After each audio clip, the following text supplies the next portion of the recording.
Hey guys, it's Wes with HappyFeet Ogden again. Back for episode 6.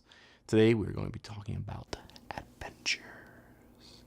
So, kind of playing off of our Bob theme last time, we're going to explore why pretend play, imaginative play is important in childhood development.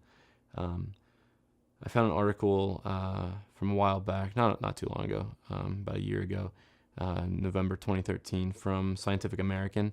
And what the psychologists had done was kind of pulled from different studies over the last 15 years regarding creative pretend play in the preschool age. And the cool thing about this is that it pertains directly to the age group that we're dealing with. It looked at 2.5 through 6-year-olds, which is right in there with what our curriculum is designed for. The thing that they found was that, well, let me back up a little bit. We got to kind of differentiate creative play, pretend play, imaginative play from physical play. So, like, we're not talking about kids going out on the recess during recess on the playground and playing football or baseball or kickball or anything like that. Like, that's a totally different type of play. What we're talking about is what kids do with, like, their Ninja Turtles toys, or they play Power Rangers, which is what my son does, which is funny because he's never seen Power Rangers before. But he plays Power Rangers at recess, and he pretends he's the green Power Ranger.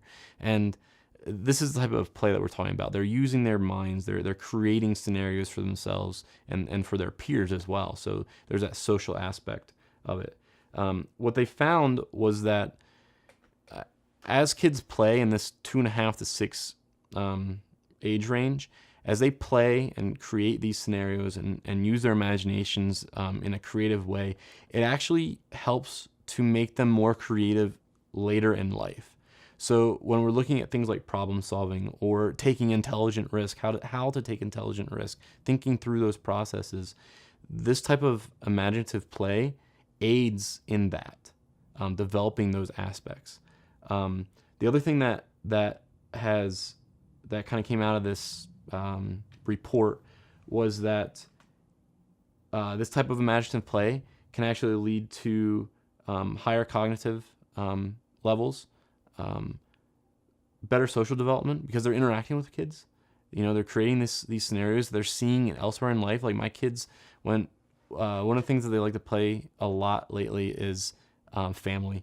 So earlier today, they got out all their bed toys and they took them out here into the living room and all their stuffed animals and made a family. And they're making supper and they're interacting. They're washing dishes. They're disciplining their kids. It's really neat to watch. But those types of interactions, they're developing that social nature, those interpersonal relationships, and this is really important. And another way that HappyFeet can benefit kids in that age range. The other thing is that it aids in academic readiness. So this things like creative problem solving, even vocabulary, expansion of vocabulary, because they're kind of emulating what adults are talking about. My kids do it all the time. I'm sure most kids do that all the time. They say the words, even though they might not know what they mean, they have them in their vocabulary. They're talking about them. And they're expanding their view of nature and general knowledge too. Manners as well, another aspect of social development. So they're exploring the world around them. They're playing on the playground. They're pretending that the monkey bars are, part of a spaceship, and they have to get out to the arm and repair the camera or something crazy like that. But how this all relates back to HappyFeet is we take Bob on those same adventures. We're learning and developing those cognitive and social and academic skills. One of the things that I have identified so much with is what psychologists call the transitive property of development. So what we're doing with our feet with Bob, we're working on that gross and fine motor function with our feet and eye-hand coordination.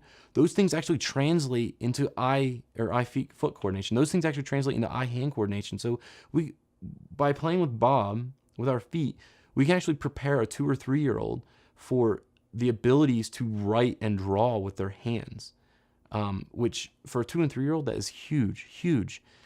So this type of development is super important at that stage in their lives, and just really prepares them down the road, future successes, future creativity, and it's exciting to see. So that's it for this time. We're gonna come back with a few more episodes, and if you like this, comment on it on our YouTube channel or Facebook or wherever the heck it's posted, and like us on Facebook, follow us on Twitter and Instagram, and just get in touch. Thanks, guys.